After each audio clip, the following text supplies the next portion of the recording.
Catenaccio Podcast, everyone, and what is now episode 13 of our magnificent, if I can say, series, which is going really well, and we're really proud of results which are coming through.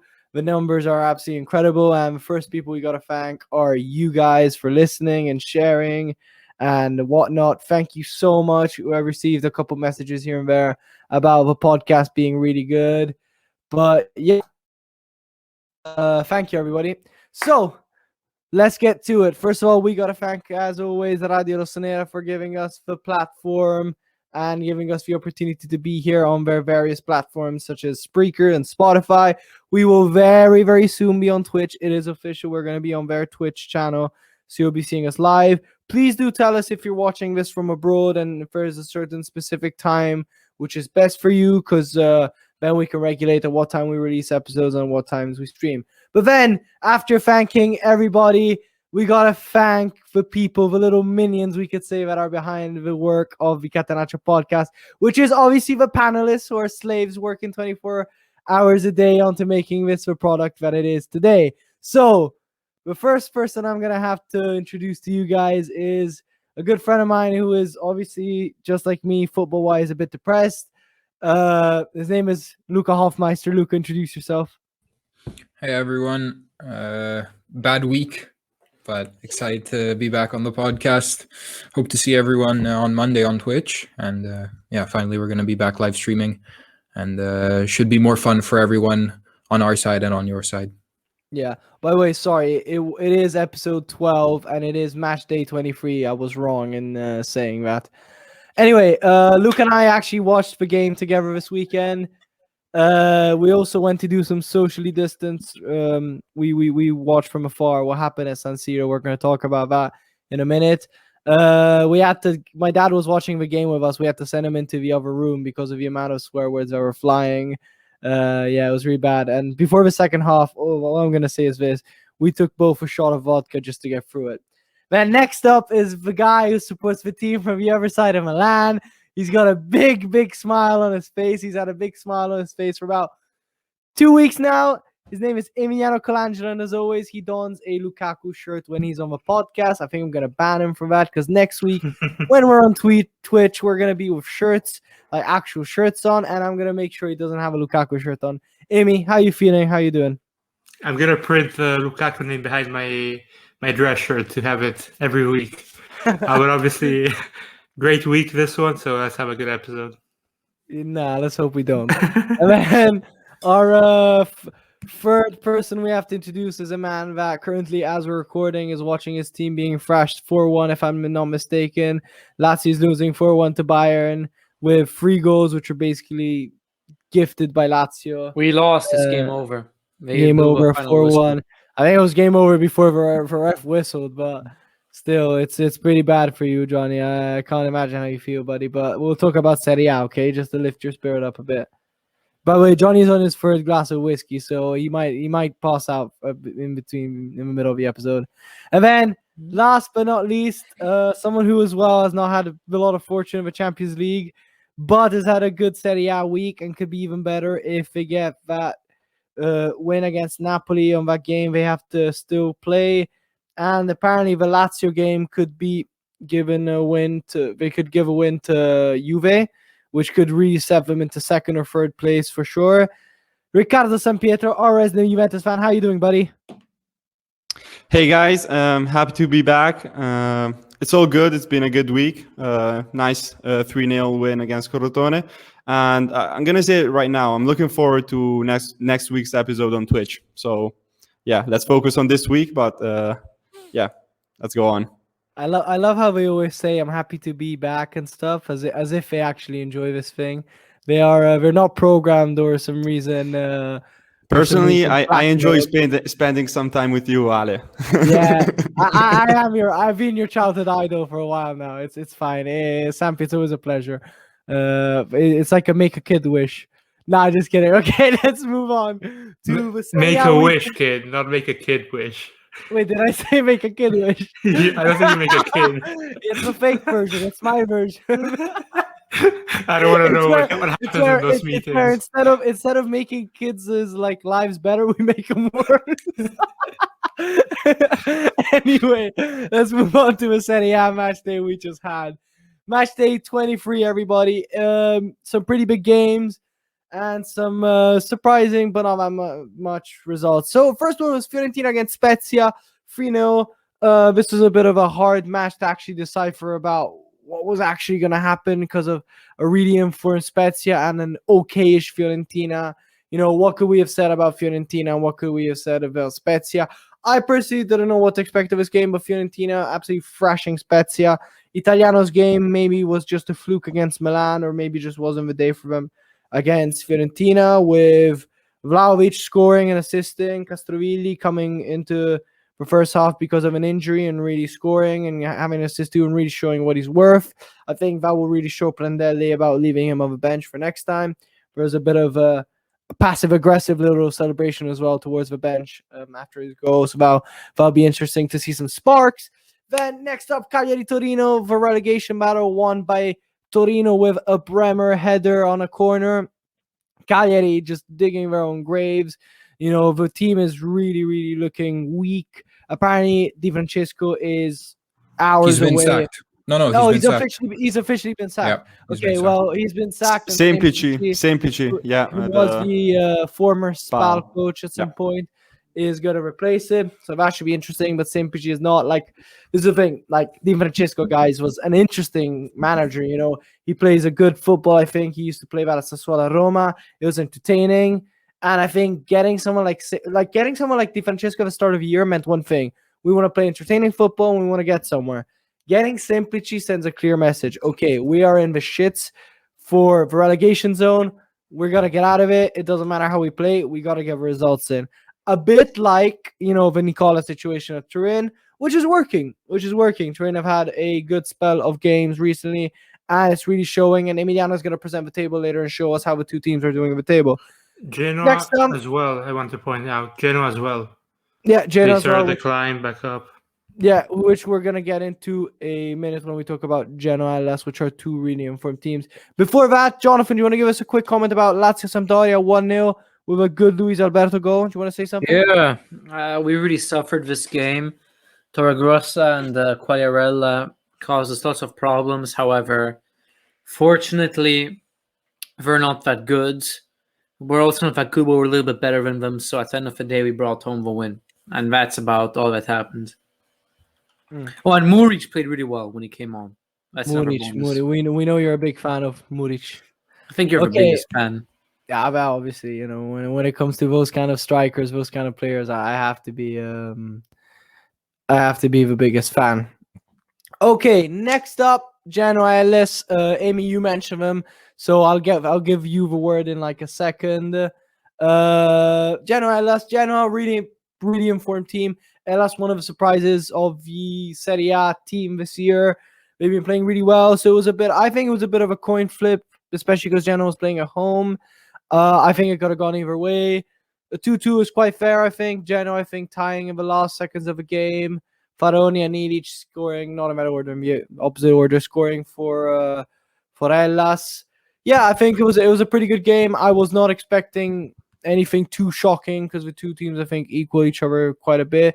Amy, do you want to say something about Genoa? You were talking about them really, the Ballardini cure really were like... Yeah, they seem to do this every year where they start terribly, then halfway through the season they start getting some results and always manage to stay in Serie A.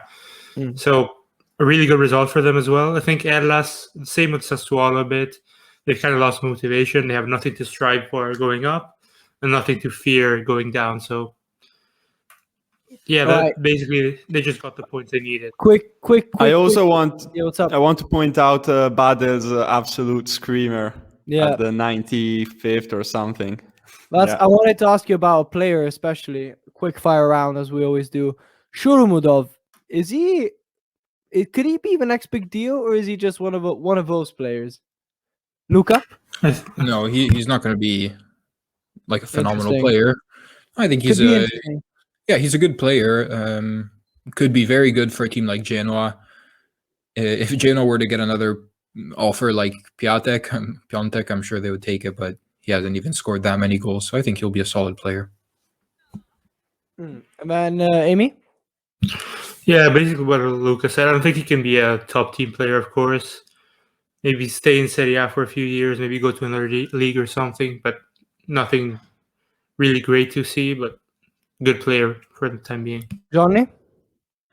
When I watch him play, I'm impressed because he definitely has technical ability and he's very tall. So he can definitely make something out of himself, but it's all on his shoulders, and he needs to take another step before he can make it. Sampi, do you have a quick thing to say about him? Yeah, I think that when he arrived at Genoa, most people thought like, "Oh, we're gonna have the new Piontek," and that was not very good for him. But overall, he's good. He's definitely not the Piontek Genoa had. I think he'll be an average player in Serie A for teams like Genoa or maybe also Udinese. Who knows? But like teams in the right part of the table. Mm-hmm. All right, man. Moving on to the derby of Emilia, Sassuolo against Bologna, 1-0 draw, with Bologna finding themselves in 10 men after 30 minutes. Even though they were 1-0 up with an Aaron Hickey red card, pretty stupid red card if you ask me. And then Sassuolo tying. The Zerbi for some reason said that after a game that the game was conditioned by the red card, as if that was a disadvantage to him. But I don't know. Sassuolo is always convincing me less. I think I might have overhyped them at the start of the year. I should have been overhyping someone else. But yeah, they're not convincing me a lot, guys. And I don't know. I think on paper they have a pretty good team, but I don't know. There's just something not working. Bologna as well. Bologna, I think, is again pretty wish-washy team. I think they're a team that has potential. Like, when you have players like, I think, Dominguez, who has a lot of potential, Soriano, Orsolini, Barro, who else? Tomiyasu. These are players that should get you at least in 10th place, I think, easily. But yeah, I don't know. But I just wanted to say, yeah, what's up? I think the red card was absolutely correct. At the start, you said, maybe I heard wrong. No, I meant about the red card. Was stupid. I thought Hickey was stupid. Yeah, exactly. Because it was especially with VAR, those are always reds. Always. Yeah. No. I meant Hickey could have, especially at that minute of the game, he could have saved on that. Yeah, absolutely. Yeah, that's what I meant. Anyway, let's move on then to Parma against. Wow, we're absolutely flying through these today. Parma against Udinese, another game that I don't know, like these two. Parma threw away important 3 points. Yeah. It could have been great for them to get a run going with all new players, but they just threw it away. Yeah, I was. No, he's happy because he has him in the fantasy football. You guys have to know that. Yeah, I was expecting this Parma side, guys. We'll talk about this later when we talk about the table. But this Parma side, I don't know. It's unusual to see a team get bought out by new owners and be maybe they don't perform that well. It's fine. You can expect that. But performing this badly after buying so many players with good potential, at least.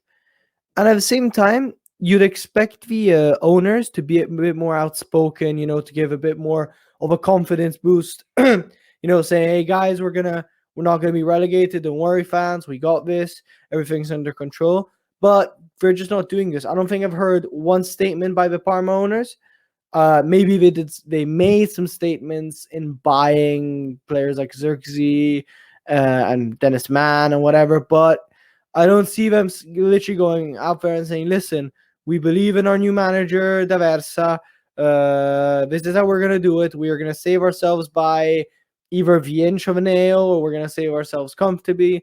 I think these are important even for the team. And the fact that they still rely on these old school players like Kuchka, Cornelius finally scoring, but players like Kuchka, they have to still rely on him to carry them. And I don't know how I feel about Parma. It's a team I've always kind of liked. Like I never disliked them, and it's kind of sad to see them there where they are. But I don't know what you guys think.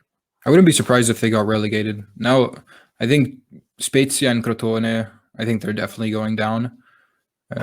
Spezia, even though they've been playing decently for a large part of the season, I think that they're not going to be good enough towards the back end of the season. Crotone is going down 100%, and then I think Parma is risking, because I don't think Cagliari or Torino are going to get relegated. I also don't hope that Parma does, but looking at their form, it really wouldn't surprise me. Yeah, I have. No, sorry. Go on, Amy. Go. No, I just want to say I agree with Luca, and unfortunately, at the moment, I have to say that I see Parma being one of the three teams. Like you said, Luca, Crotone, definitely. Spezia, yeah, they might be there, and unfortunately, Parma, because at the moment, I don't see how they can save themselves. Like Genoa had Ballardini arrive, and they are now going. So also Torino in a way, but Parma, they look like they're in a moment where they just can't catch up that momentum again. So, Amy, what were you saying?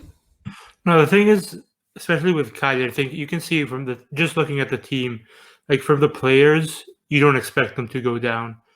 Parma doesn't have the same team. They're not built in a similar way. They have basically their carry the last few years has been Gervinho, but he fell off a cliff this last season. So yeah, not a lot going for them, to be honest. They had Cornelius for half a season. I think he didn't score a single goal. You just can't stay in Serie A. I think they do have the team to stay up, but at this point in the season, it's not good enough. Yeah, there's something really, really kind of shady going on, man. It would be such a shame for that whole like really romantic story about them going to Serie D when they failed as a club and really climbing back up, for them to waste that. What it is about some teams that I've noticed in Serie A, especially these relegation candidates, is that they never build. What they do is that they survive the drop, and then what they do is buy some of those players from the other relegated teams, those players that are okayish but will guarantee you not getting relegated, and just planning to kind of stay there. I don't feel as if they're building some roots to really build upon and then do something about staying in Serie A. I always feel it's like, next year what we're doing, we're going to buy a couple of those 30-odd-year-old players who you can buy from the other teams that are relegated, or from somewhere who will the Badels and that lot of players that will guarantee me not going down, the Bruno Alves's and whatever. What do you guys think? Yeah, I think there's been a few teams who have done it in the past years. Just off the top of my head, I remember Empoli, whenever they were in Serie A coming back up, they would always invest in young players and always produce a lot of good talents. Also Bologna was in Serie B, they came back up, and they started a decent project, and now they're at a good point where they're always towards the top end of the right side of the table. But yeah, I see what you're saying. Parma, they've been relying on players, maybe even free agents. I think Bruno Alves was potentially a free agent. Now actually they've started investing, but you could argue that in January it's not the moment to start investing in young players, even though that's what we want teams to do. In January, when you're risking a relegation battle, getting Xerxes, I don't know how much, he's a great player, but also if you keep him on the bench, he's not going to do any good. But No, but what I meant was, it was sorry guys, if you hear me weirdly, I just dropped a load of water all over my PC, so I've been cleaning up. But anyway, what I mean is this: like when you see someone like Sassuolo, okay, Sassuolo are seen like as this like exceptional, wow, they save themselves, and then after 2 seasons they were in Europe, and eventually they built this incredible stadium, which now sometimes hosts a national team, and they fight for Europe, and they got like some players that actually go into the national team. It's seen as nearly like this kind of this wild case that should be studied. It's like, wow, what a surprise. Well, in the Premier League or other leagues, if you look at them, some of these teams, the most successful ones, it's not like an uncommon thing for them to build these roots for the future when they save themselves. In Italy, those few let's say società, like those few clubs that do it, are seen in some way as the outsiders, or the guys who could be revolutionary. But I think I don't know about that, because I think 3 teams always have to go down no matter what. So I think that the risk is that if you try to build something, you're always the team that's most likely to get relegated anyways, if you're the team that just got promoted. So I think that in a lot of cases, it might not be smart, or it's not the ideal situation, but it's just kind of damage limitation. They expect, well, it's likely that we will go back down. So let's not spend too much money and Yeah. then get fucked over when we're in Serie B and we're making 10 euros a season from TV rights. Yeah, but at the same time, I swear that like the relegation battles in like the Prem and other leagues are much more fought out till the end than in Serie A. Like 2 teams are already relegated by when there's like 10 games to go. The 2 Yeah, of them you're right about relegated. that. I think maybe in Serie A you always have 2 teams, while in Premier League you only have 1. In Premier League you still have those teams like Sheffield, Norwich, in the past couple of years, Fulham, maybe 2 years ago, who are always lagging a bit behind. But yeah, I see what you're saying. Keep in mind, so just quickly, when you get to Premier League, you get 100 million to spend. It's not the same Yeah, as Serie A. exactly. Yeah. Serie A, I don't know what the bonus is, but that's what I'm saying, right? You don't get a lot of money, so you go up, you say, should we really invest when there's a huge chance that we're going back down? And if we do go back down, then we're in a terrible financial situation. And we've seen in Serie A, not in Serie A, but in Italian football, there's a lot of clubs who are going bankrupt and at the risk of going bankrupt. So I think if you make the decision saying let's prioritize keeping our club alive rather than staying in Serie A, then at that point it's respectable. Yeah. In fact, I agree with what you said, that most teams that come up from Serie B usually go back down. Last year, I think we had Lecce, well then Chievo, but they were in a terrible situation. This year, it looks like Crotone and Spezia will go down again. In the Premier League is different because like this year we see teams like Leeds United going back up to the Premier League, and then obviously there is a certain board, the Bielsa and everyone, but you see they are able to stay in the Premier League. In Serie A, it's more difficult to see this. Some teams like Hellas Verona, they did it, but it's not always in Serie A. Usually, Ellis did it on the pitch, though. I think it's more of a wider mentality about it. You know what I mean? It's like how if you want a club that is, the stadium that is yours, and those little things I say, but those things that really push you towards becoming your own thing. Yeah. Sorry for interrupting. In fact, I'm very surprised to see Cagliari in the situation in which they are, because I think Cagliari, they just didn't. How can I say? Sorry, I'm going to say it in Italian. They weren't all'altezza of the players. How can I say it, guys? Help me out. So basically, they didn't have the enough team wasn't quality. performing as well as the players should have. Yeah, exactly. The players, like this year, they had a contract with. Yeah, also with sponsors. They had a contract with Adidas, which is, I mean, we don't see that in these brands in certain teams. And also with Di Francesco, we were saying before, players, they got Godin and Nainggolan. So it's strange. Cagliari is it's strange to see them there. Whereas Parma, I think they kind of deserve it since they're how they were doing. But All right. Do you want to hear something interesting about the money coming in from TV rights? Yeah, I was just looking at it. Right. So Calcio Finanza, which is one of the most important football money talking newspapers in Italy, said that in 2019, Juventus brought home 100.2 million from TV rights. Milan bought 87.3, Inter 87.2, Roma 79.3, and Lazio 61.8. And if we were to look at it, Arsenal brought home 161.2, Liverpool 172.8, Chelsea 165.6. It's incredible. And the most important. What about some lower table teams? Yeah, so Valencia 73.2. Then these are kind of the teams I can give you right now. The thing that is interesting is that apparently for like Lazio, TV rights are 50.4% of their income, of their revenue. For Juve, it's only 21%. For Milan, it was 40%. Yeah, what's up? For bigger teams, especially like if you see Juve, Inter, Milan as well, like even having a partnership with someone like Adidas, Nike, Puma helps you so much.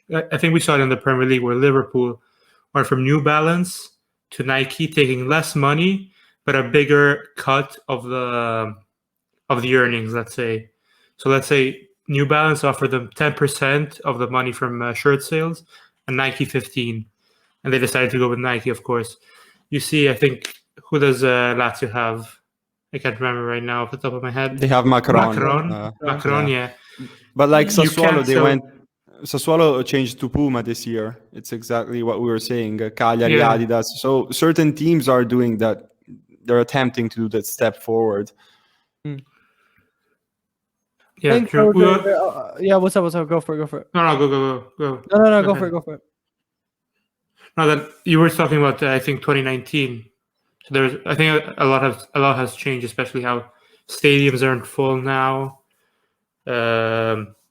Even like you see Juve, their stadium is relatively small, but they will always fill it up and charge ridiculous prices. Same with Inter, we always had at least 60,000 people in the stadium. Like all those seem like tiny things, they really add up for a lot of money in the end. So small teams can't really compete in that aspect.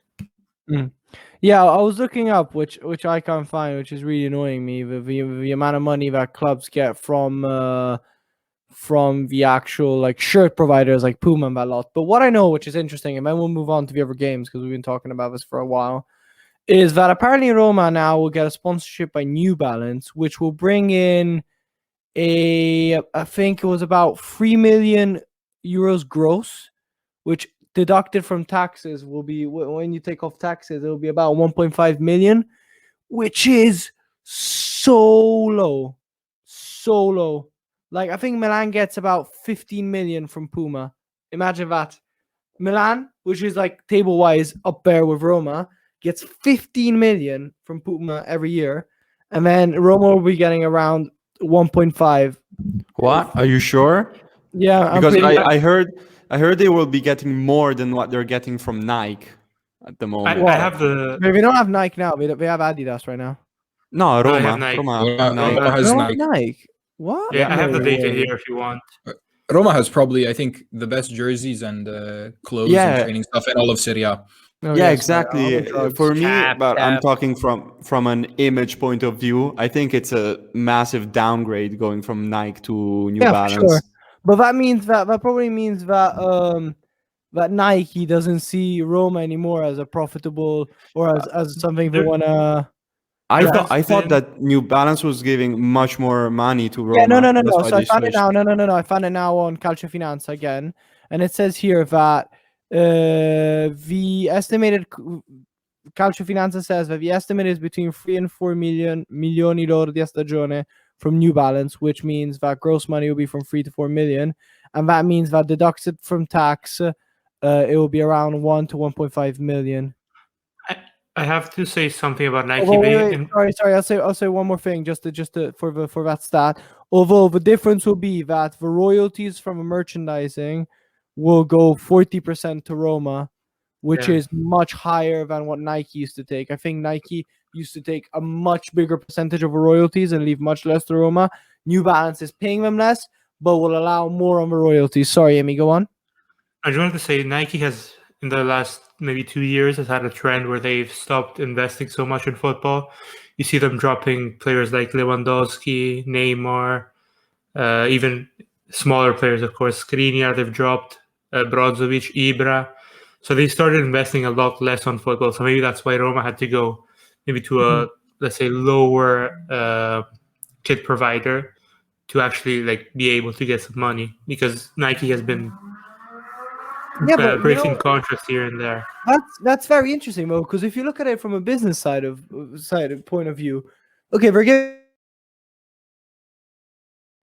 Sorry, I muted myself there. Sorry, they're giving New Balance is giving 4 million. That means that Nike don't see Roma as a business which is profitable enough or like as a project on which you can invest enough where 4 million is too much nearly, where someone else like New Balance from the same country and whatnot could come in and snatch that. To me, that is really interesting. Yeah, I don't know if you have to look at it that way. Like I think at the end of the day, Nike top managers probably know what they're doing, and I think that they probably they probably negotiate with an iron fist, right? Like they're Nike. Yeah. They're the biggest sportswear company in the world. So probably Roma was asking for more in royalties. They said no, and they said, okay, we'll find someone else. But that's the thing. But that's I think that's the whole point. Because they're so iron fisted, they don't care about the thing. They're here for a profit. What I mean is this: if they clearly see that there is a project future which won't bring them profit, they don't believe in it. They won't even try, and they'll go to someone else. That means, to my head, that a club like Roma, which in the Premier League would be Arsenal, we'd say. Can we say that? Yeah. It's worth to Nike. Man. I mean, you have to think that they dropped Liverpool, So yeah. Like, okay, let's say Chelsea. If you compare Liverpool Roma to can be Roma. Chelsea. Yeah. They dropped City as well. More than dropping Liverpool, I think Adidas came in or whoever provides New Balance. New Balance. It's the other way around. I think Nike now is Liverpool. New Balance. Yeah. Nike's Liverpool. Nike took on Liverpool. Yeah. Well, maybe they have a certain budget that they want to spend on football, and they sacrifice. They've been cutting a lot on their spending. It just kind of. I'm just saying that I'm kind of scared that a club for me of the stature of Roma would be seen as something only worth to a sponsor like even New Balance just 4 million. Or that Roma, it's so low that we would only accept 4 million. You know what I mean? I would like to point out also that I remember Sevilla. They moved. They were New Balance, and then Nike came over. So also them.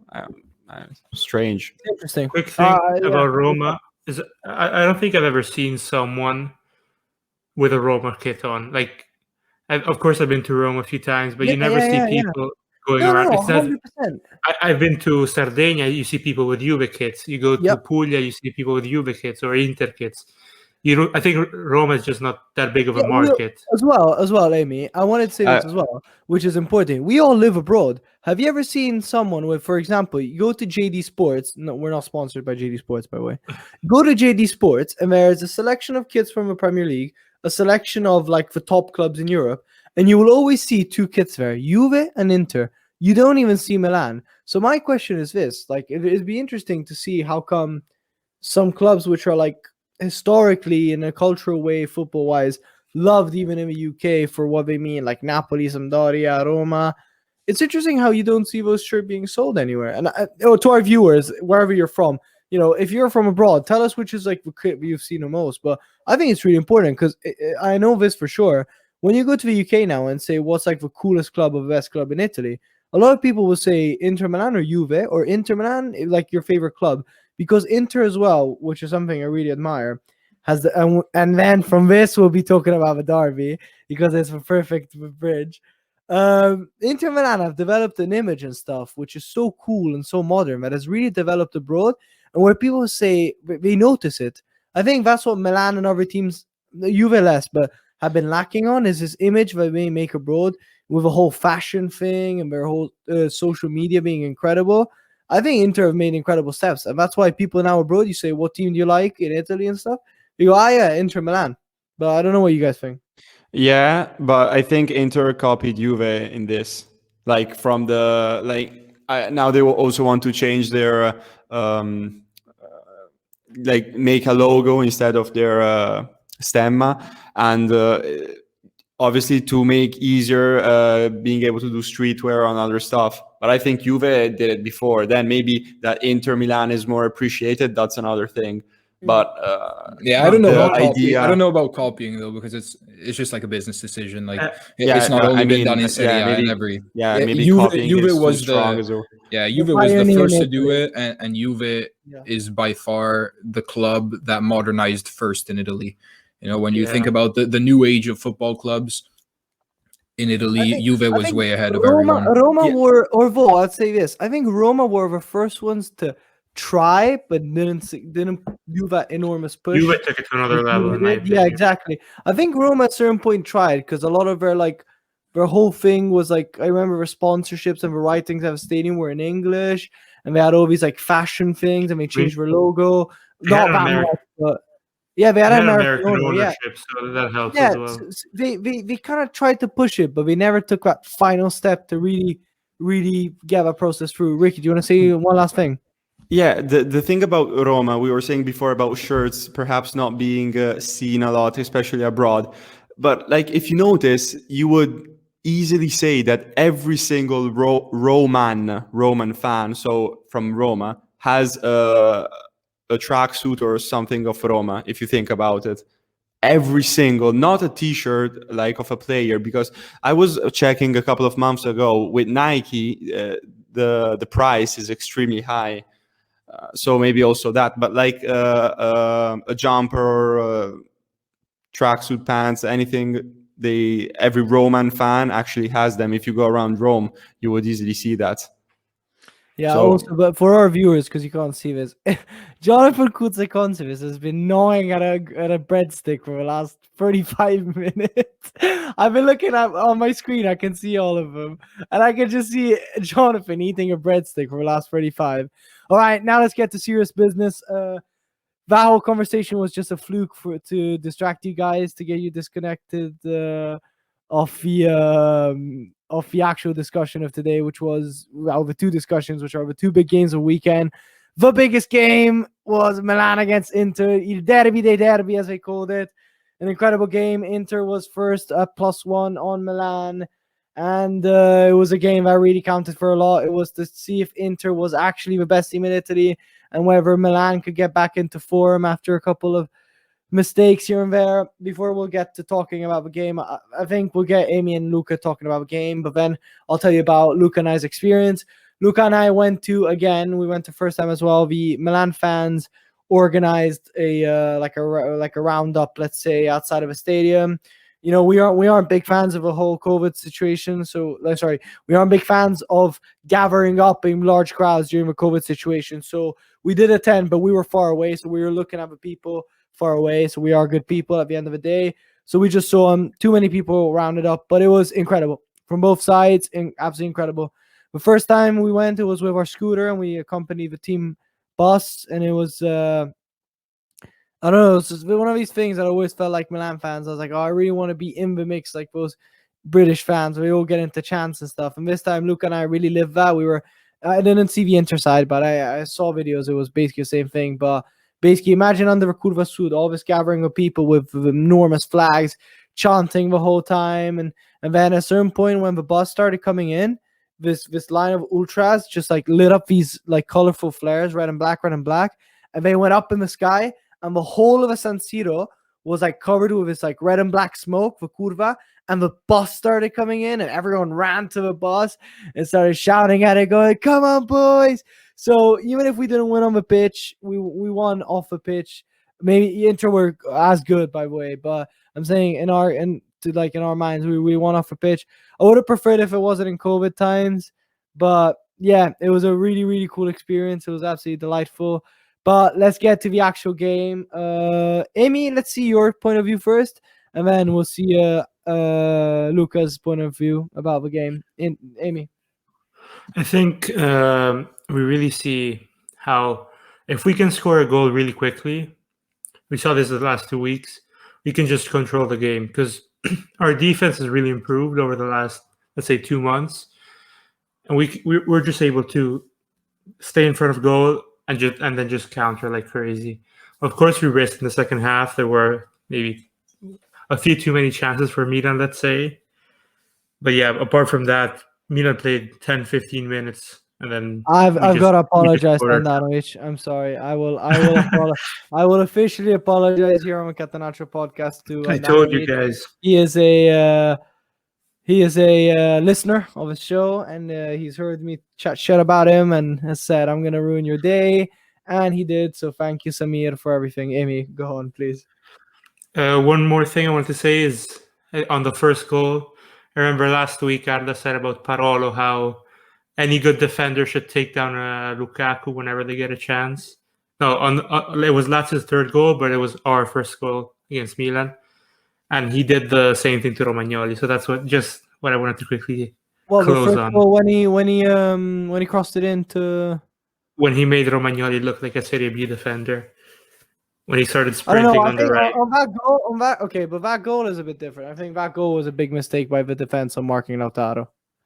Because before the cross, when Lukaku Yeah, started. but that is like there. You don't have to take him down because we were Vera at the back. It wasn't like a counter attack where he was gonna go through on goal. If you even crossed it in like Vera, I'm like at the third goal, I could say then Romagnoli, what are you doing? Because Romagnoli again against Lukaku as well, he leaves 4 meters between him and Lukaku. Lukaku sees that corner and absolutely blasts it in. And sent him on his strong foot as well. Yeah, exactly. Do you want to give another comment on the game and then we'll leave it to Luca?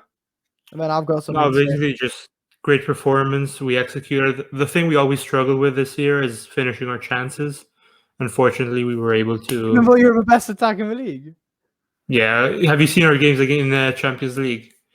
We missed so many chances. We missed also against you guys in the first game when we lost 2-1. We missed so many chances there as well. So, Luca, if we keep on working well, this could be a good year. Other side of Milan, what's up?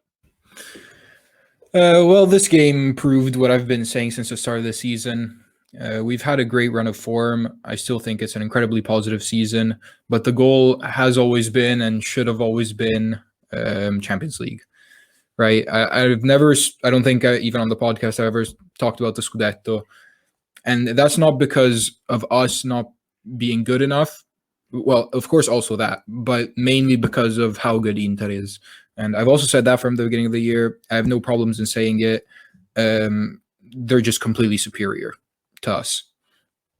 One, because of their manager. I love Pioli, but Conte is a manager who knows how to win Serie A, knows how to win Premier League, knows how to win a lot. I really don't like him as a person, or even his tactics. Sometimes personally, I don't love them. But he's a great manager, and once again, we just saw that Inter's squad is really just a step above. And while I think that Milan, we have a lot of great young players, and for that reason, I think we'll be able to really build a nice project in the coming years. At the moment, Inter is ready to win. They have Lukaku, which is he's the best striker in the league, and well, he scored in all 5 derbies against us, so we really don't know how to contain him. Maybe even all 6. And midfield completely outplayed us. They were passing the ball around us like we were like foosball players, just standing still in the middle of the pitch. I mean, what else can I say? Lukaku, as always, destroyed Romagnoli. You could argue, sometimes in football you say one of those shots goes in at the start of the second half and you're looking at a completely different game.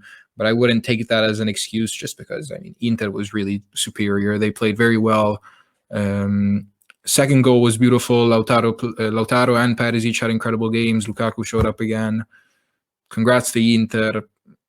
Terrible result for us. And now we just need to get our focus back on the next big game next week. Focus on Champions League. Yeah, one of the biggest things, I think one of the most heard sentences for me, sorry, I'll say that better. The sentence Luca heard the most from me while we were watching the game was, when are we going to play football? Do you remember that, Luca? Yeah, and you were right. Yeah, because there was a point where, like, Inter, apart from the fact that I was telling Amy the other day, I admire their style of play where they do this thing where they either press really high, they alternate between pressing really high up the pitch, so giving the other team this panic system where they just shoot the ball up, and then going into parking the bus mode, where then consequentially they attack with a counter-attacking like they did against Lazio and how they did against us.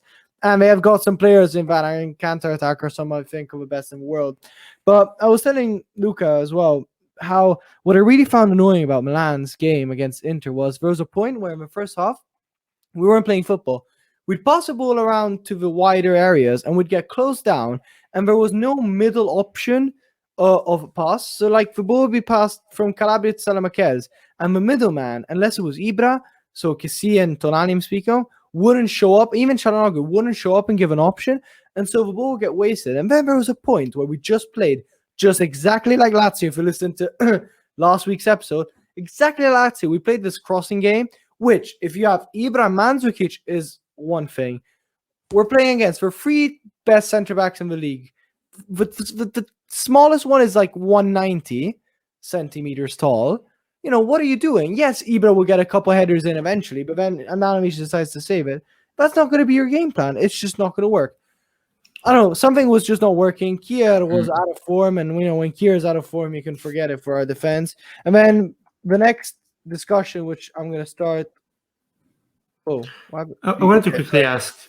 Sorry, I thought I quit my computer for a second there. Sorry, I'm going to start with this discussion because I know you wanted to talk about Amy because you mentioned it today while we were on Discord. Tomori didn't start for Romagnoli or Kier. Very simple reason in the AC Milan world. He can't start for Kier because Kier is our best and most experienced player. And he can't start for Romagnoli for a single reason. There's a hierarchy. He's a captain. He's Alessio Romagnoli. He's not on loan. He's got to start. Even though he's out of form, he's got to start. And the question is this right? Should have Tomori... apart from the fact, I personally don't believe that if Tomori started, we would have seen another game. I don't think so. But the question is, should Tomori start instead of Romagnoli? Or is the hierarchy and the social groups of a club, of a squad, more important than that? Amy, you go first because you were saying something today about it. I feel like exactly because he's the captain, he should realize his limitations. He's a really, really, really good center back, of course, but he simply cannot play against Lukaku. He's simply outclassed by him. So maybe having the intelligence of saying, this is not the opponent I can mark. Let me try taking a step back. Maybe, of course, you want to have your pride takes over and you go, no, I can do this. I'm going to give it all and try to win this game. But sometimes it's not enough. If you're not good enough, there's nothing you can do, in my opinion. I agree with Emiliano. True captain is one who can admit when he is outclassed and he needs his teammates to help him. That's a true quality of a captain. And I think Romagnoli failed Milan during that derby. I don't know. I understand what you guys are saying, but I don't think Tomori should have started for all the reasons Arda listed. But other than that, what Amy said about a true captain realizes his limitations, that is true. But I don't think in football I've ever seen a captain who says, you know what, I'm not going to play this game because I'm not good enough to mark the striker. The biggest game. When was that? When was that? A few years back when he became captain. And what did he do? He basically stopped playing. Well, okay. I'm sure that's another story. No, but I mean, for a single game, right? Okay, fair enough. If you're the captain of Milan and you say, no, I can't play this game because Lukaku will humiliate me, what kind of image is that?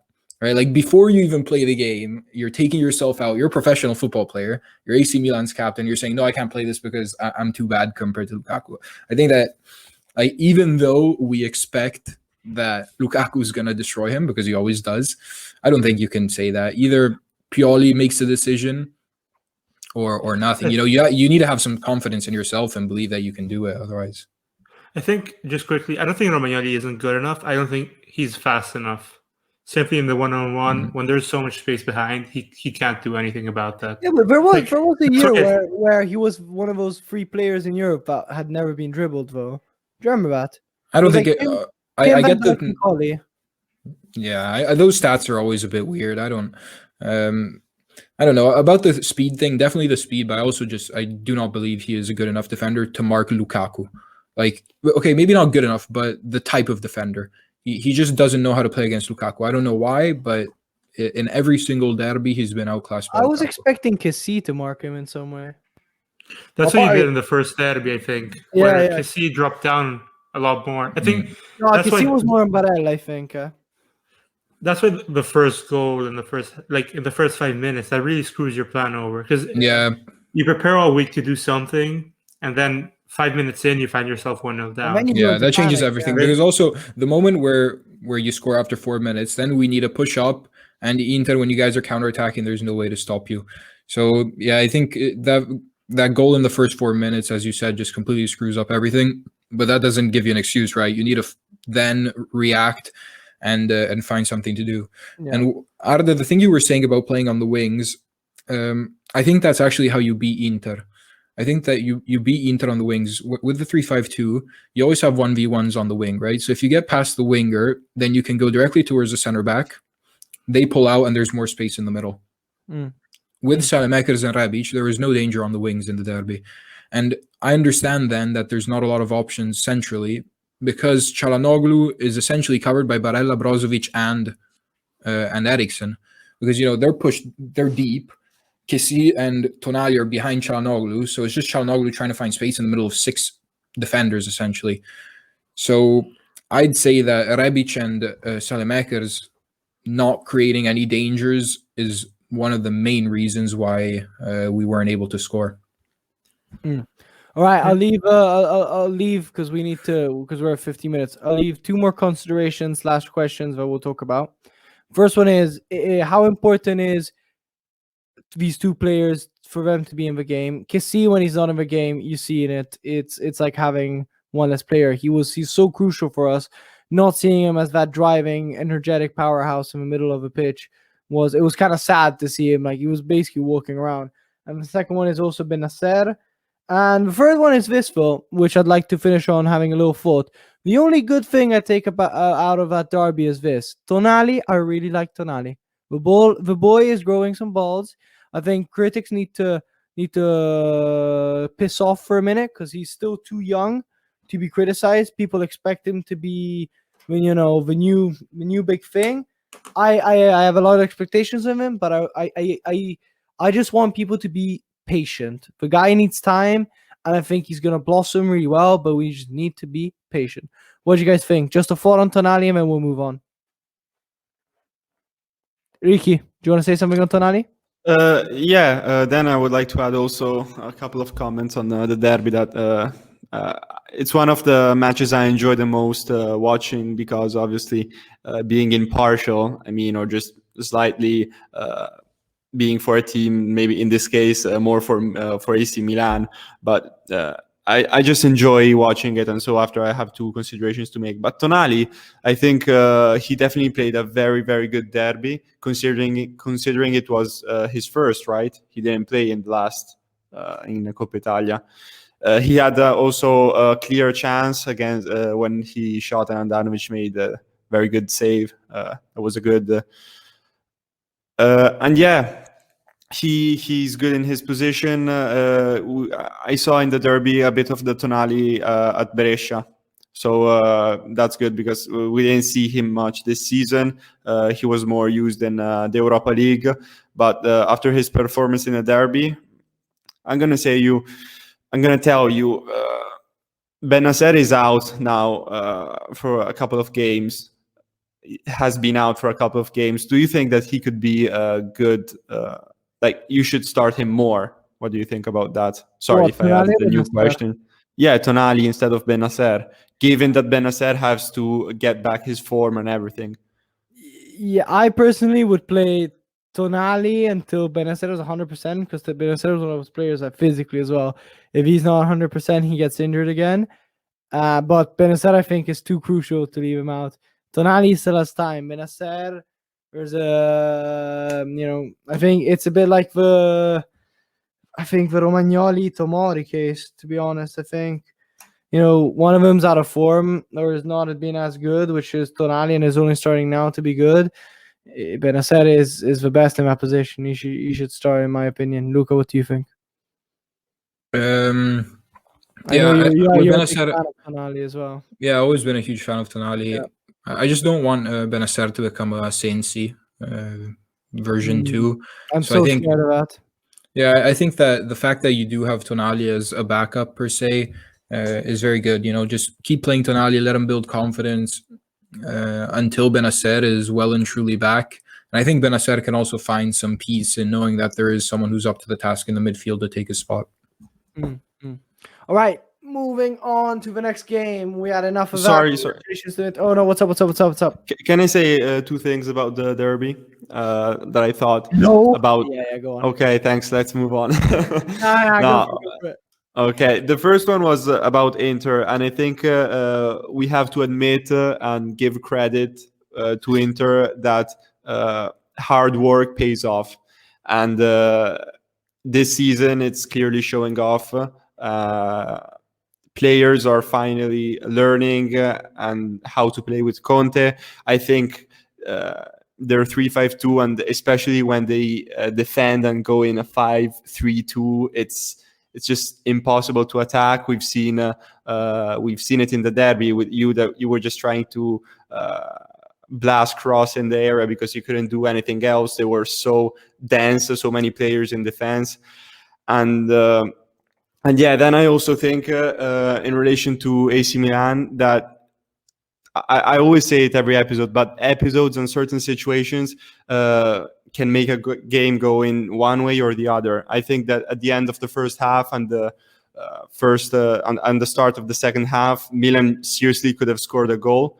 Then probably Inter could have turned it around. But let's just remember that the first and third goal, I think, of Inter, they were on counterattacks.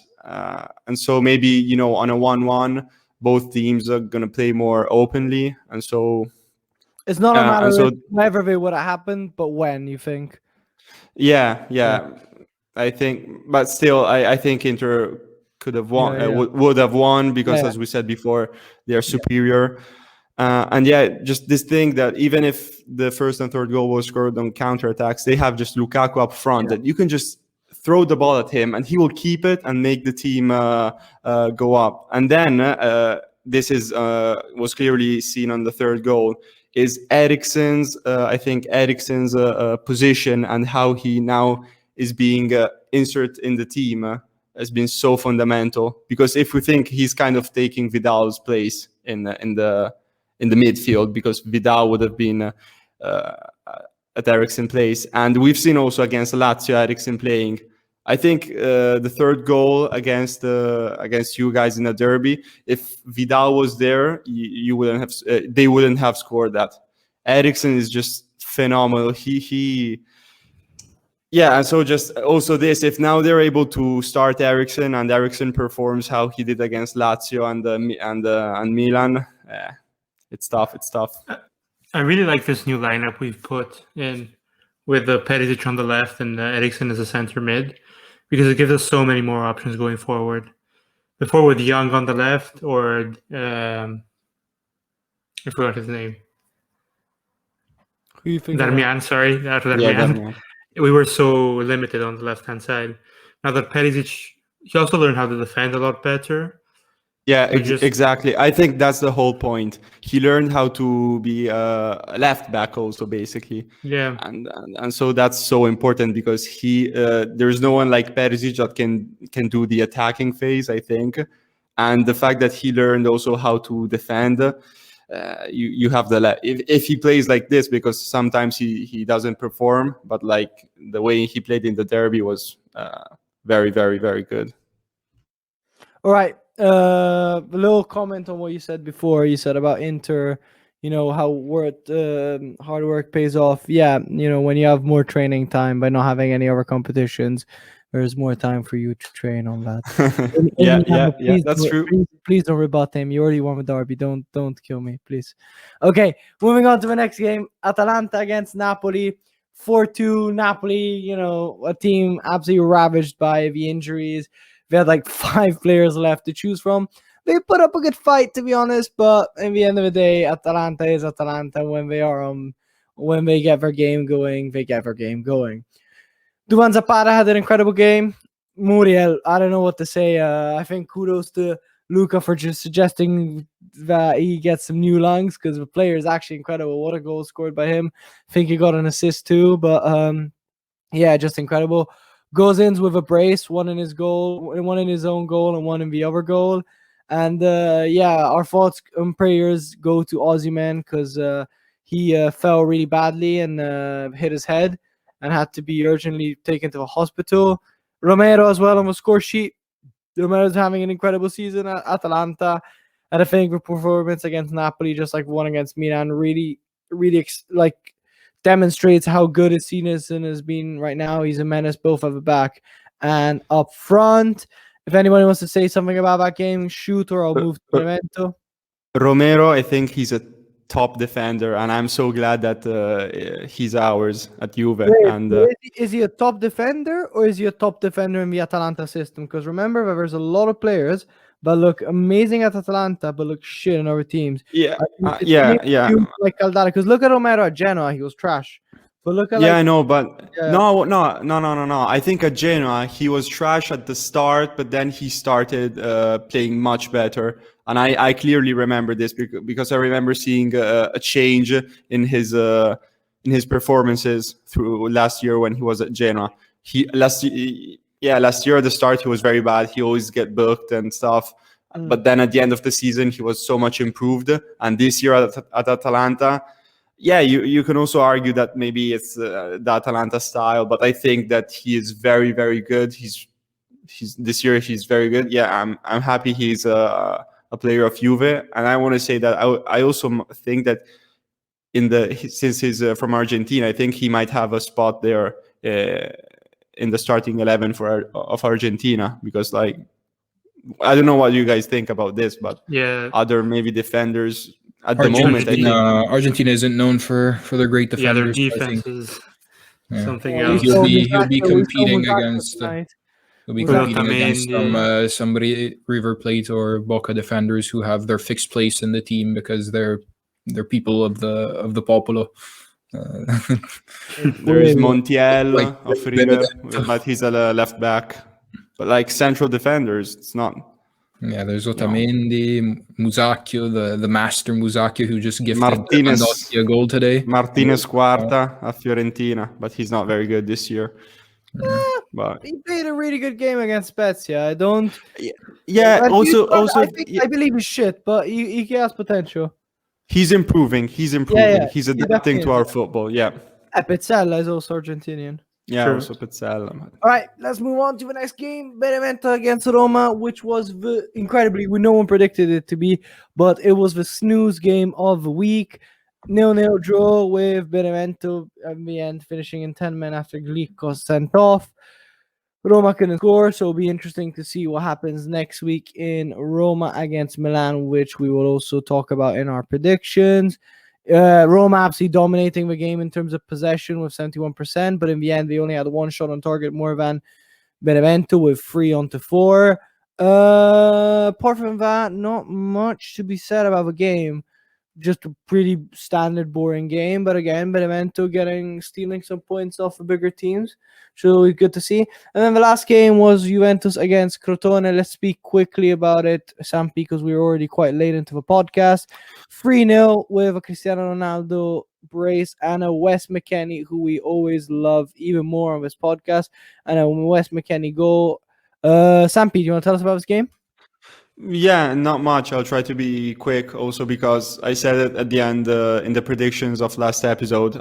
I wanted to see, especially after Napoli's defeat, which I think that wasn't very, like, we deserved the win, but I wanted to see a reaction. Then obviously the Champions League didn't go very well, 2-1 against Porto. I wanted to see a reaction back in Serie A. The team scoring a couple of, more than 2 goals at least, and 3-0. It was also what I predicted.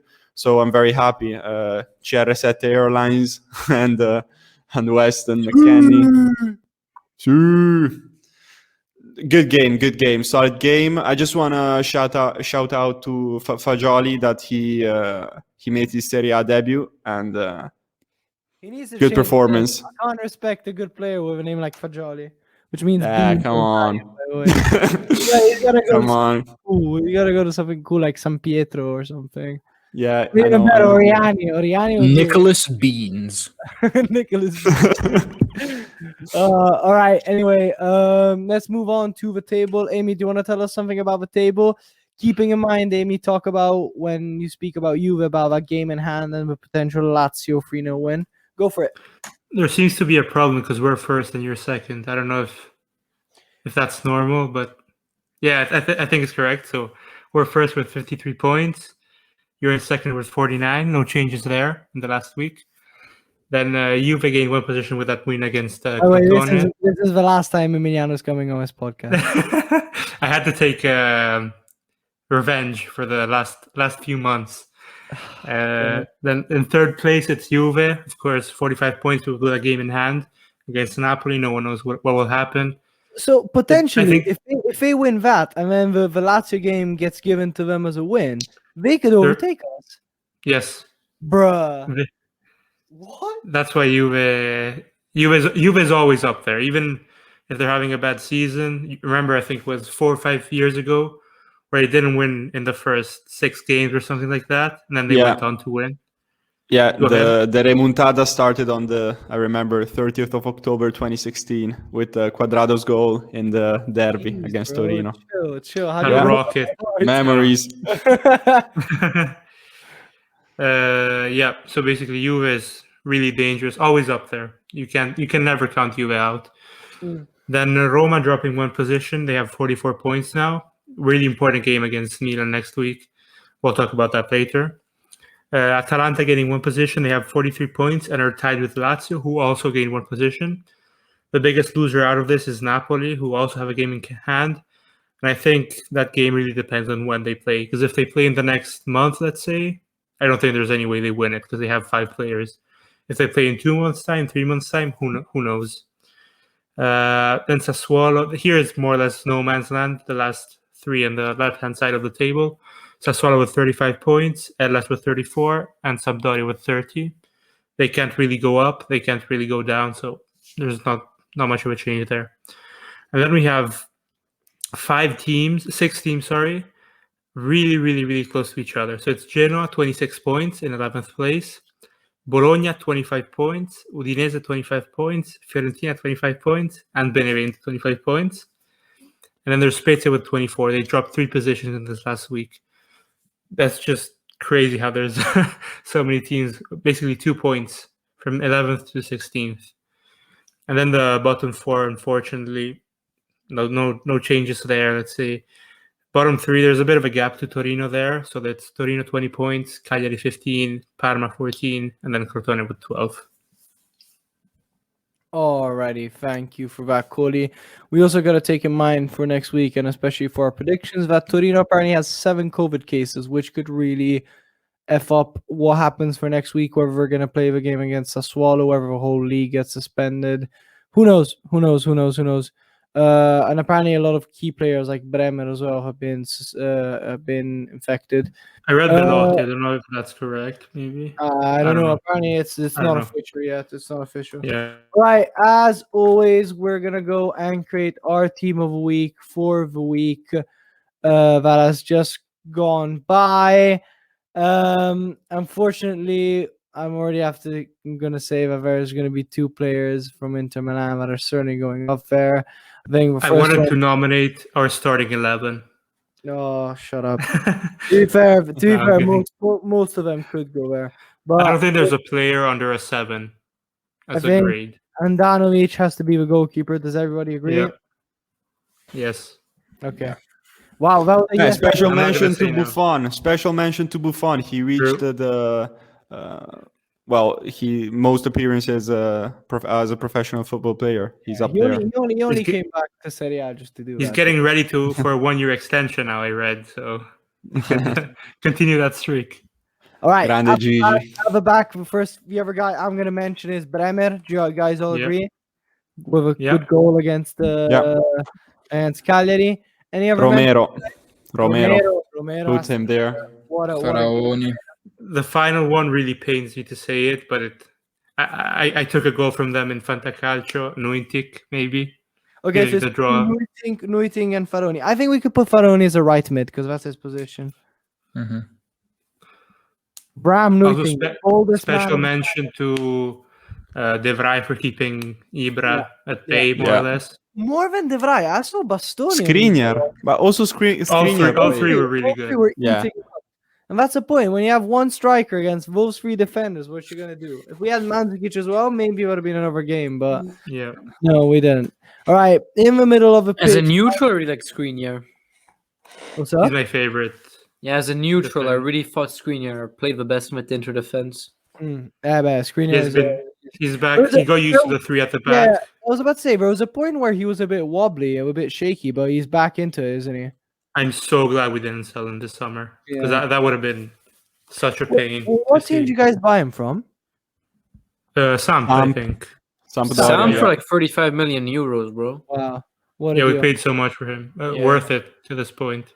All right, middle of the pitch. I'm going to nominate Luis Alberto because he was the best from last Yeah, year. you won a game for us, so He was the best against Inter, and they didn't get the win. But this time again, he was the best, I think, on the pitch for Lazio, and they got the W. Castrovilli. Yeah, Castrovilli Castrovilli that really he showed, was back. Prandelli what he's about. Should we put Faraoni in there as a right mid? Sure. Yeah, sure. And if you want, we can put Badel for the True. equalizer. Deserved.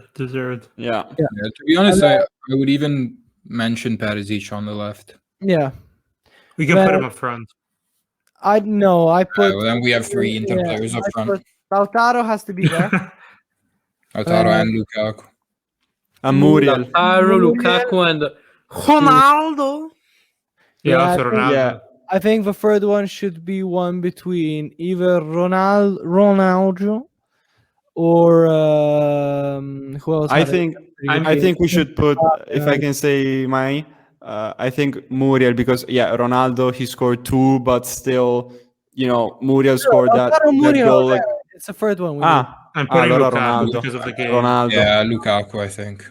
Wait, but we have too many Inter players, though. Yeah, but- but I mean, 3-0 against- Ronaldo scored 2 headers Yeah, against Lukaku. Fishermen. Like, Yeah, that's Yeah, pretty but 2, the one was pretty good. no, they The were one nice where- headers. They were nice headers, of course. But I mean, Lukaku. Yeah, I agree Don't with tell you me- that probably Lukaku's impact was more important. But Don't Special tell me mention to. Lukaku's I mean, like goal was Ronaldo. that. Anyways, you can't put him in every time he scores a brace because that's all he does, right? Yeah. So, All like, right. I don't know. We get to announcing our formation. Okay, so our team of the week is a 3-4-3 with Andanovic in goal for an incredible performance against Milan Derby. Special mention to Buffon. At the back, Bremer with a winning goal, Nuiting with a goal, and Romero with an incredible performance and a goal. Special mentions to house guys at the back, Skriniar and the whole Inter back line for playing an incredible game. Maybe even to a bit of the Fiorentina guys. They did quite well. We call them the 3 Towers of City Life. That's what their nickname is. That is so wet. As we continue, in the middle of the pitch, we had Castrovilli shushing his manager for not starting him with a goal and assist. Luis Alberto carrying Lazio to a win. Faraoni as a captain scoring his first goal of the season for Verona. Badel with a 94th minute screamer tying the game for Genoa. And then up with special mentions to Perisic. Who else is getting a special mention, guys, for midfield? Anyone else you guys wanna shoot in there for a special mention? I don't Pushka know. maybe for scoring. Even Broads a Pushka, bit, but not yeah, really. Broads had a good game. Maybe Soriano for scoring, but nothing special around there as well. And then finally up top, our front three composed by Lukaku, Martinez, and Muriel. Martinez and Lukaku for having an incredible derby. Muriel for scoring an incredible goal and having one of his performances as usual. A very underrated player. As a whole, this is a pretty good team, I think, with a good defense, solid midfield, and really good attack. This could be our first week, which could actually get somewhere. I think the defense is horrendous. Bremer Nuitic is Yeah, but it's three players that could do well, that are doing well this year. the attack is insane. Yeah, the attack is insane. They would All right, score let's like move on, 60 let's goals move on. each. They're so far into the podcast.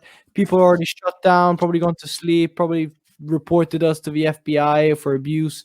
Whatever. Let's go on to our last segment, which is the predictions, as always, which is probably the most fun one, not for me, though. As always, each week our hosts and viewers will be invited to predict the coming week's Serie A results. Predictions will be recorded and points will be assigned based on their accuracy. How the scoring system works is if you get the exact results, you get 3 points. If you only get the winner correct, you get 1 point, or like if it's a draw. And if you get nothing, you get nothing. Whew. This week, by the way, just a little heads up, we have written them beforehand, so it's going to be quicker. And so I want to test out if I do them better when I write them down beforehand than when I do them in a moment. Luca, do you want to talk us through predictions from last week? Yeah, I'll try to be as quick as possible. Fiorentina, we actually, not many of us predicted such a clear win. Arda and Amy predict a win, but they were only saying 2-1. So they both get 1 point, everyone else 0. Cagliari Torino, Amy guesses perfectly. And also Ricky guesses a Torino win. Everyone else got it wrong. Well, actually, Johnny wasn't able to submit his first 2 predictions, but he made them for the rest of the games. Lazio Samp. Is that correct? Only Johnny and Amy predict. No, I think that's wrong. We all predict. Maybe only Arda thought it was a 2-2 or something like that. Yeah, to predict a draw. Okay. Else got it right. Arda, leave it on the other screen because this doesn't seem accurate here. Genoa Hellas. A lot of us predicted actually a Genoa win, Johnny and Amy in a tie. So good on them for getting that. Sassuolo Bologna. A lot of predictions for ties from Johnny, Sampi, and I, so we all get a point. Amy and Arda nothing. Parma Udinese once again finishes in a tie, so Arda and Amy only wants to get some points there. Inter Milan Inter, we all guessed an Inter win. No one gets the perfect score though. Milan to score and that didn't happen. Weren't able to score. Then Atalanta Napoli, everyone guesses an Atalanta win except Johnny, who guessed the Napoli win. I almost got the perfect score, 4-1, missing just 1 goal. And then Benevento Roma, of course, we all predicted a Roma win since they're known to destroy small teams, but didn't go that way. And then finally, Juve Crotone, Sampi gets perfect score with 3-0. And yeah, so if we can move on to the standings. So I think these might have to be updated to include the Juve game. But either way, the only big news is that Johnny surpasses me in the standings, so he is now first. I'm still second. Ricky is actually, I think maybe Ricky actually surpassed Amy this week, and then Arda last as usual. Hello, I'm Arda and I'm last. I got 10 points this week, I think. So. Oh, okay. Well, I don't know. Someone screwed up all the predictions, so we have to. Whoever's on predictions is going to be fired from Catenaccio Podcast. Anyway, Arda, I think you did something, to be honest. I'm going to put the blame on you. No. I only put in mine for this week. I didn't touch Bro's. Bro, don't try to blame me. Arda, you're fired. Bye. Anyway, do you guys want to look through the predictions for the next week? We have written them down before, but I'll still ask you guys what you guys put down, so there will be less of that thinking time. And then if there is a really... Jonathan, I don't have yours, so you might have to do yours on the spot. And if there's nothing... I haven't. Okay, if there's nothing too shocking, just go on with it. If you say something really shocking, then please do explain your motivations behind it. So, Torino's... Ow, my shoulder hurts, sorry. The order we're going is Luca, Sampi, Johnny, Amy, and I'll go last as usual. Torino Sassuolo. Luca, 2-1. Why? Because Torino will win 2-1. Jeez, that's a good explanation. You think Torino at home? Obviously, if they play the game, but yeah, if they play the game with all those COVID, if they play the game, I think that Torino is really in form. Sassuolo isn't, and I guess it depends on all the positive players. With all those positive players, if they do play the game with 7 out, you're still make it. In a normal situation, Torino would win. And then I'd have to revisit that if we play under different circumstances. Sampi, you said 1-1. How come? Yeah, because Torino against Cagliari, they didn't play too well. I think Cagliari actually deserved more. But so I think it's just going to be a 1-1. Torino is has a better form, but Sassuolo is not an easy opponent. But we'll see. Jonathan, what's your prediction? I also said 1-1 just because Torino draws every damn game. And then I also predicted a draw for 2-2. But the surprising, let's say, prediction is Amy. Because Amy said that Sassuolo will win 3-1. How come? I think this is the week their attack gets back into form, let's say. They never keep a clean sheet, so I said 3-1 for Sassuolo. Okay, I'll move on quicker, guys. I'm sorry, bye-bye. Spezia Parma. Luca said 0-1 to Parma. I think they just need to pick up some points now, and Spezia is the perfect team to take them off of. Sampi, you said 2-1 for Spezia. Yeah, I mean they won against you guys. Then they lost 3-0 against Fiore. I don't know how, but maybe at their stadium against Parma. Parma was 2-0, and then they they conceded 2 goals against Udinese. So maybe Spezia, if they play how they know, they can take the win. I predicted the exact same score of a 2-1. Jonathan, what's your prediction? 2-1 for Parma. 2-1 for Parma. And then Amy also predicted a Spezia win by just 1-0, though. Then Bologna against Lazio. I see the most interesting score here for now. Jonathan, we'll see yours in a minute, but the most interesting one is that we all predicted a win. I predicted a 1-0 win for Lazio. Sampi a 3-1 win for Lazio. Amy a 2-1 win for Lazio. Jonathan, what did you predict? I predicted a 2-1 for Lazio. 2-1 for Lazio. The only one who didn't predict a win for Lazio is Luca, who predicted 2-0 draw. How come? I don't know. I think Bologna has been playing well. Lazio might have a bit of a psychological shock from the Bayern game today, and it wouldn't surprise me if they drop some points. I would expect the other way around. I expect the Bayern game to be an even bigger psychological boost. I don't know. It's a humiliation. Not much positive in it. Moving on, we've got the Hellas Verona against Juve game. So I think most people, Jonathan, what's your prediction? For Juve Verona? Yeah. I think 3-1 for Juve. Okay, so everyone bar me predicted a Juve win. Luca said 3-1 to Juve. Sampi said 1-0. And apparently he said, in brackets, I hope. So you'll tell us. I really like when you say this. Good job. Good job. Yeah. And Amy also predicted a 3-1. How come, Sampi, you're on the I hope train? Always. I hope for my team. I can't say, yeah, we will win. I'm going to be cautious and say, I hope. I thought because you were really scared of Verona. No, I actually, the hope thing, I always say it. But in this case, I just said a 1-0 because it's like in the past 2 years, I remember when we go to Verona, it's never easy. We also drew the first game this season at our stadium. So obviously I would like a win, but I'm going to just be happy with a 1-0. Well, I predicted 2-0 draw. I don't know why, but I predicted that. Sampdoria against Atalanta. I think everyone but Sampi predicted an Atalanta win. Luca and I predicted a 2-0 win by Atalanta. Emiliano predicted a 4-1. Jonathan, what did you predict?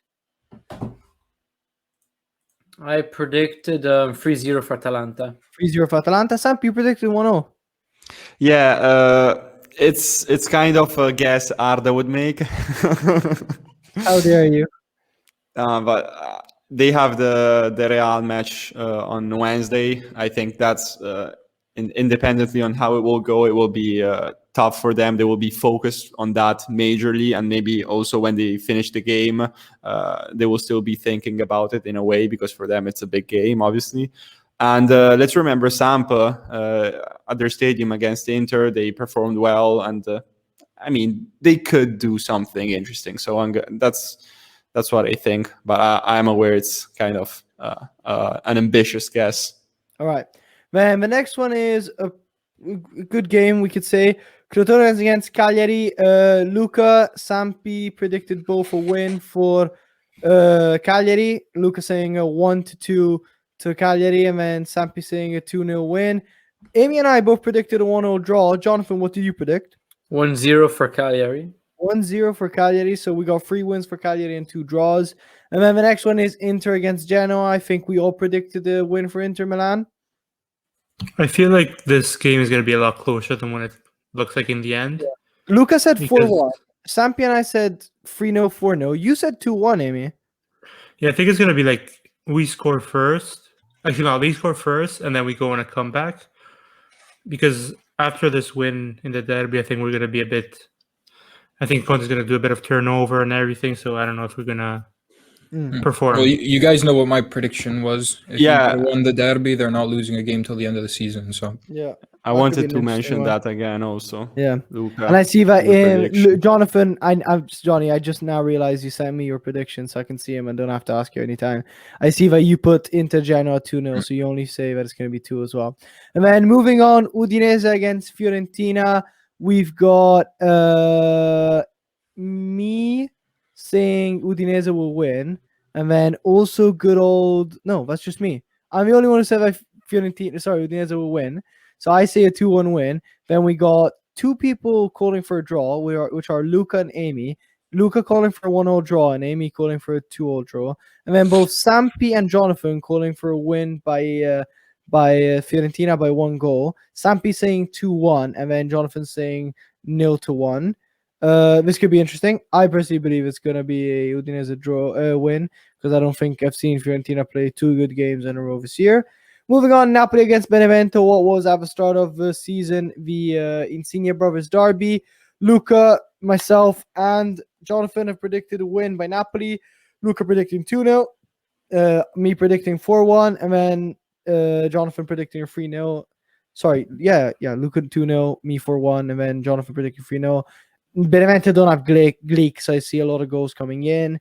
And Sampi and Amy both predicted a 1-0, which could be interesting. Do you guys want to tell us why? What is it that gave you this thought? Yeah, basically Napoli's injuries. How they have, I think, 5 players from the starting team, so I don't think they're going to be able to perform. Sampi? Yeah, same. The injuries and also the fact I thought the same way as the Atalanta game. They have a big game against Granada in the Europa League on Thursday, so that's will be their main focus. It's hard to turn around, and we'll see. But a 1-1. Okay. And then the last game, which is the biggest game of the weekend, is Roma against Napoli, which is my personal derby because my dad is a Roma fan. It's Roma Milan. Yeah. You said Roma Napoli. Oh, sorry, Roma Milan. Sorry, that was me just being stupid. So Roma against Milan, big game to see if Roma is capable of beating the big teams, and to see if Milan is truly in a grave and in wherever it can get out. I think the Red Star game on Thursday will tell us even more. But both Luca, myself, Sampi, and Jonathan all predicted a draw. I predicted a 1-1, and so did Jonathan. Sampi, Luca predicted 2-0 draw. And then Emiliano, who we don't know if is jinxing it, predicted a 3-0 win to Milan. Amy, do you want to talk us through that? I feel like you're going to have to come back. I think you're going to get through in Europa League this Thursday. I don't think you're going to win, but I think you will get through. And I think you're just going to build momentum back up. I have one final question for you guys. Are you at all worried for top 4 this season? Just to end it on that. Well, us Milan fans. Yes. Are you at all worried? I'm scared of Juve, Inter, Atalanta, and then I think that so far we've shown we're better than Lazio, Roma, and Napoli, but you never know. I wouldn't say I'm worried, but we of course need to be careful. I don't like this mentality that this is the thing. I've always been like, I've kind of got depressed about the fact that we lost Inter for one main reason. It's because I think Inter are the best team in Italy, and I am convinced we're going to win the league. And seeing the other teams doing so badly till now convinced me that as we were doing so well, that we were the only team that could contrast them. And that dream, that realization is suddenly dying down because I'm just realizing we're not good enough for a top spot. So what I want to happen is that was a dream for us to finally concentrate on 4th place and stop getting our head too big. Don't start chewing until you take them a bite. Take the bite out. Is that a saying? No, I just made it up. Let's go make our own bread. Wait, what's that thing that they say about chewing and biting? Is that just me making it up? There must be something about. There's one. Don't rip off like più lungo della gamba. Esatto. Yeah. There's one like don't. Just made it up. Don't chew before you bite. There's one that's like don't bite off more than you can chew. Yeah. Don't bite off. Come on. You weren't even come on. You weren't even close. You were even close. Okay, exactly. Don't bite off more than you can chew. I love finishing a podcast on that. Don't bite off more than you can chew. Get your 4th place. Get your performances in. Make sure you pay your players' salaries, unlike other teams, and get to the end of the year with Inter champions of Italy and us in the Champions League. Anyway, we'll close the episode on that because I want to finish on the 1:30 mark. It's an absolute pleasure, guys. I was just checking the stats now. We got 164 downloads last week on Spreaker. Let's give our viewers and ourselves a little round of applause. Really happy about that. I really want to take that. Last week we've been the English podcast with the most views on the Radio Rossonera channel. No punches to anyone. But there's another podcast that has had significantly less downloads than us. And on that note, on that little post, we're chewing before biting. Don't chew before you eat. That's the way to say it. Remember to chew your bites before you can chew your food in your mouth. All right, thank you, Radio Rossonera, for giving us a platform, and thank you to these boys who have been with me all this whole time. Luca Hofmeister. Hello. Goodbye. Emiliano Colangelo. Sorry, I'm going Bye. crazy. I need sleep. By the way, Emiliano Colangelo, who you'll see on Twitch with a shirt for the first time in his life. I had it by my side all the time. Jonathan Kutsagon, Life is nothing but sorrow. Jesus Christ. Ricky San Pietro. Ciao, guys. See you on Twitch. And congratulations to Inter for their True. 19th See you Scudetto. all on Twitch. You better be there or be square. Or just be there. That's fine as well. And then I've been your host for today, as always, Alessandro Adriani. I didn't even know I'd make it today because I had food intoxication yesterday. I was about to die. But yeah, bite your food and chew it, whatever. All right. It's been an absolute pleasure, guys. Bye.